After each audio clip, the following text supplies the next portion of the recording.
বনলতা সেন, জীবনানন্দ দাশ। হাজার বছর ধরে আমি পথ হাঁটিতেছি পৃথিবীর পথে, সিংহল সমুদ্র থেকে নিশীথের অন্ধকারে মালয় সাগরে। অনেক ঘুরেছি আমি, বিম্বিসার অশোকের ধূসর জগতে সেখানে ছিলাম আমি, আরও দূর অন্ধকার বিদারী ঘন জঙ্গলে। আমি ক্লান্ত প্রাণ এক, চারিদিকে জীবনের সমুদ্র সফেন। আমারে 2 মুহূর্ত শান্তি দিয়েছিল নাটোরের বনলতা সেন। চুল তার কবেকার অন্ধকার বিদিশার নিশা, মুখ তার শ্রাবস্তির কারুকার্য।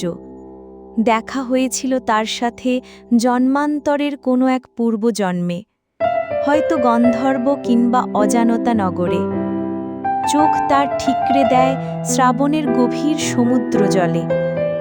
আমি যেন তার চোখের ভিতর দেখে ফেলি পথ হারা এক জাহাজের মানচিত্র। পৃথিবীর পথে এসে অনেক দূর আমি হারিয়ে গেছি।